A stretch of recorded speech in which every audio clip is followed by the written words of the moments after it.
समवर्षक जयंती मध्ये माहिती आपल्याला मिळालेली आहे. तसं बुद्ध पौर्णिमा आहे, वर्षाकडून तसंच समवर्षकाची अष्टमी ही एक माहिती आपल्याला आहे. परंतु जे उत्खनन आहे हे उत्खनन सर्वात आधी इंग्लंडचे एक प्राध्यापक होत आहे, त्यांनी ते केलेलं आहे. त्यांचं नाव निश्चित त्यांचं तोंडावर आहे, पण नाव लक्षात नाही. आणि त्यांनी पहिल्यांदा भेट दिली आणि त्यांनी बघितलं की जे उत्खनात सापडलेल्या ज्या वस्तू होत्या तिथला जो पंडा होता त्या पंड्यांनी आपल्या घरी ते बांधलेले ते वापरलेले होते. त्यानंतर हा जो व्यक्ती होता इंग्रज होता तो श्रीलंकेत गेला.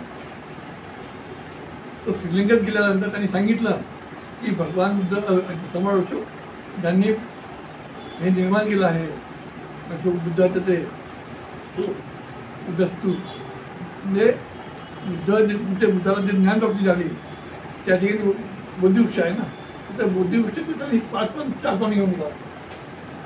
त्यांनी ते 4 पाणी घेऊन श्रीलंकेला गेला. माझ्या लेखामध्ये आलेलं आहे. आणि ते 4 पाणी त्यांनी आजही त्या लोकांनी ते 4 पाण्या सोन्याच्या डब्बीमध्ये श्रीलंकेत ठेवलेले आहे. तिथे बुद्ध असती आहेत, मला ते बघायला मिळालेलं आहे श्रीलंकेमध्ये. तर त्यामुळे ही गोष्ट अनागरिक धम्मपालांना माहीत आहे.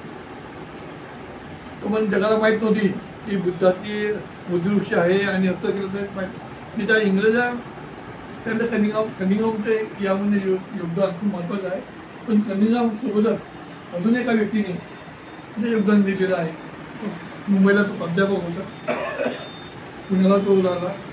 तर त्या व्यक्तीने हे केलेलं आहे. म्हणजे बुद्धाचे जे प्राचीन बुद्धाचे अवशेष जे कोणी दिले केले, कोणी जे आपल्याला बाहेर काढले असेल इंग्रज नाही. म्हणजे इंग्रज जे शासन या भारतात आले असतं तर आमच्या महिला शिकल्या नसत्या, आम्ही शिकलो नसतो, आमचे पूर्वज शिकले नसते. आणि बुद्धाचा इतिहास हा जमिनीत राहिला असतो. हा जो इतिहास आम्हाला माहीत झालेला आहे हा याचं पूर्ण श्रेय इंग्रजांना. तेव्हा इंग्रजांना गेले, गोरे इंग्रज गेले, हे काळे इंग्रज आले, काळे इंग्रज भारतात आले. परंतु गोरे इंग्रजापेक्षाही हे जे काळे इंग्रज आहेत हे जास्त धोकादायक आहे. हे आम्हाला समजून घ्यावं लागणार आहे. तेव्हा समवर्षकाच्या जयंतीबद्दल सूर्यकांत शिंदेजी आणि यांनी जी माहिती दिली, तज्ञांनी माहिती दिली ही आपल्यासाठी महत्त्वपूर्ण आहे.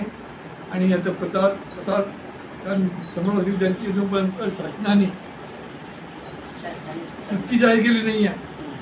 आपण आपल्या संघटनेने या संदर्भात शासनाला खूप लेटर दिलेले आहेत. म्हणजे पहिली आता आणखी एक गोष्ट तुम्हाला सांगतो आहे, कन्या भारतामध्ये पहिली जयंती समवर्षकाची पहिली जयंती CRPC मनवली. फॉरेन पण तुम्हाला माहीत नसेल, भारतामध्ये पहिली जयंती समवर्षक जयंती ही आपल्या संघटनेने मनवली. तेव्हा कुणाला माहीत नसतं. ते फोटो आपल्याकडे अवेलेबल आहे. आणि चिमनकर त्यावेळेस होता, चिमनकर म्हणजे तुम्हाला डॉक्टर साहेब म्हणे आज ते आपल्या हातात नाही. ते चिमनसूर्य चिमनकर त्यावेळेस प्रमुख होते. तर चिमनकर मला म्हणाले डॉक्टर साहेब तुम्हाला धन्यवाद द्यायला पाहिजे. पण का बरं, भारतामध्ये पहिली जयंती तुम्ही मनवलेली आहे. म्हणजे मला माहीत नव्हत्या या गोष्टी.